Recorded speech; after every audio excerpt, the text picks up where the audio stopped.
세계 곳곳에는 서로 교류가 없었던 문명들이 있다. 언어도, 신화도, 생활 방식도 전혀 다른 이 문명들이 단 하나의 주제에서만큼은 기묘하게 같은 결론에 도달했다. 억울하게 죽은 자는 저 세상으로 건너가지 못하고 이승에 머문다는 것이다. 이것이 단순한 우연의 일치일까? 아니면 인류가 오랜 세월 공유해온 어떤 경험의 흔적일까? 원귀.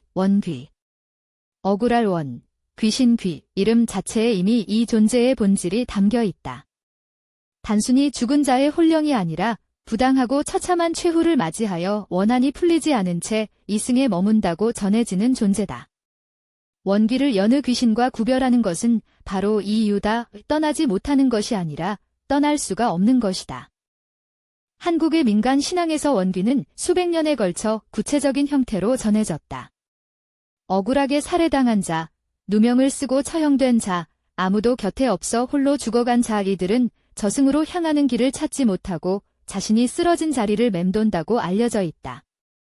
조선시대의 기록들에는 이러한 원귀가 실제 사건의 흐름을 바꿨다는 이야기가 드물지 않게 남아있다. 조선의 기록 중에는 억울하게 죽은 이의 혼이 꿈속에 나타나 자신의 진실을 호소했다는 이야기가 여러 전해진다. 당시 사람들은 그것을 단순한 꿈으로 여기지 않았다.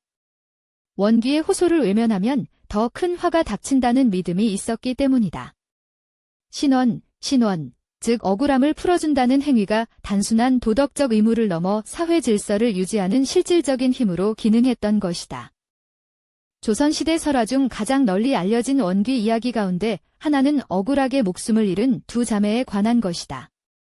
그들의 혼이 고을 사또 앞에 나타나 자신들의 억울함을 고했다는 이 이야기는 훗날 소설과 영화로 거듭 재탄생할 만큼 강한 공명을 가졌다. 일부 연구자들은 이 설화가 현실의 사법체계 안에서 끝내 신원될 수 없었던 자들의 소망이 이야기 형식으로 살아남은 것이라는 해석을 내놓기도 한다. 원귀가 관아의 문을 두드렸다는 것은 그 시대 민중이 간절히 바랐던 것이 무엇이었는지를 보여주는 장면이기도 하다. 한반도를 건너 일본에서도 이와 닮은 믿음이 독자적으로 발전했다. 일본에서 원령, 원령이라 불린 이 존재들은 역사 속에서 억울하게 권력에 의해 희생된 자들의 혼으로 전해졌다. 실제 역사 기록에 남은 인물이 사후 원령으로 여겨지면서 조정이 직접 신사를 세워 그를 달래는 의식을 거행한 사례도 있다고 알려져 있다. 개인의 억울함이 국가적 공포로 번질 수 있다는 믿음이 정치 권력의 행동까지 바꾸었던 것이다. 지구 반대편의 고대 로마에서도 놀랍도록 닮은 믿음이 자리하고 있었다. 레무레스, 리머즈, 라 불린 존재들은 제대로 된 장례를 치르지 못했거나 억울하게 죽은 자들의 혼이라고 전해졌다. 로마인들은 이 혼령을 달래기 위해 매년 5월 레무리아, 레묘리어 라는 이름의 의식을 거행했다고 기록되어 있다. 한국, 일본, 그리고 로마. 이 세 문명은 서로 교류 없이 발전했음에도 억울한 죽음이 잔류하는 혼을 만든다는 결론만큼은 공유하고 있었다. 시계를 훨씬 더 거꾸로 돌리면 기원전 수천 년 전 메소포타미아의 점토판에서도 유사한 흔적이 발견된다고 알려져 있다.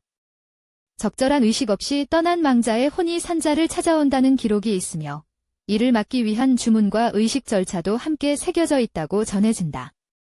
인류가 문자를 쓰기 시작한 가장 이른 시기부터 억울한 죽음과 잔류하는 혼이라는 주제는 이미 기록 속에 존재하고 있었다. 이 믿음의 뿌리가 얼마나 깊은 곳에서 뻗어 있는지를 생각하게 만드는 대목이다. 세계 어느 문화권을 살펴봐도 죽은 자를 보내는 의식 없이 삶을 꾸린 사회는 거의 없다. 매장이든 화장이든 그 형식은 달라도 볼바른 절차로 떠나보내야 한다는 믿음만큼은 놀라울 정도로 일관되게 나타난다. 인류학자들은 이를 단순한 위생적 필요가 아닌 훨씬 깊은 믿음 체계와 연결된 행위로 본다. 장례를 제대로 치르지 않으면 남겨진 자들에게 재앙이 온다는 공포가 수천 년에 걸쳐 이 의식을 지탱해온 보이지 않는 힘이었을지도 모른다. 그렇다면 독립된 문명들은 왜 같은 결론에 도달했을까? 첫 번째 가설은 보편적 인간 심리에서 답을 찾는다. 부당하고 갑작스러운 죽음 앞에서 살아남은 자들은 그 죽음을 쉽사리 받아들이지 못한다. 억울하게 죽은 자는 반드시 돌아온다는 믿음이 역설적으로 그 죽음을 처리하지 못한 산자들의 내면이 만들어낸 심리적 틀이었다는 것이다. 두 번째 가설은 더 사회적인 시각을 취한다. 일부 민속학자들은 원귀 설화가 당대 권력 구조 속에서 억울하게 희생된 이들, 특히 사회적 약자들의 목소리가 이야기 형태로 살아남은 것이라는 해석을 제시한다. 현실에서는 끝내 신원되지 못한 억울함이 귀신 이야기라는 형식을 빌려 입에서 입으로 이어졌다는 것이다. 이 시각에서 보면 원귀는 공포의 대상이 아니라 역사가 외면한 목소리들이다. 세 번째 가설은 보다 직접적인 물음을 던진다. 서로 교류 없이 발전한 수많은 문화가 놀랍도록 유사한 묘사에 독자적으로 도달했다는 사실이 심리적 반응만으로는 충분히 설명되지 않을 수 있다는 것이다. 억울하게 죽은 장소나 상황에서 반복적으로 보고된 특정 유형의 경험들이 이 믿음의 씨앗이 됐을 가능성을 완전히 배제하기는 어렵다는 시각이다. 다만 이 가설은 과학적으로 검증된 바 없으며 현재로서는 열려있는 물음으로 남아있다. 그러나 어느 가설도 모든 것을 깔끔하게 설명하지는 못한다. 보편적 심리 반응이라는 첫 번째 가설은 문화 간 교류 없이도 세부 묘사까지 일치하는 이유를 충분히 해명하지 못한다. 단순히 떠나지 못하는 혼이라는 개념뿐 아니라 자신에게 해를 끼친 대상에게 직접 복수한다는 구체적인 행동 양식까지 독자적으로 일치한다는 것은 우연이라 보기엔 지나치게 정밀하다는 지적도 있다. 두 번째 가설 역시 의문을 남긴다.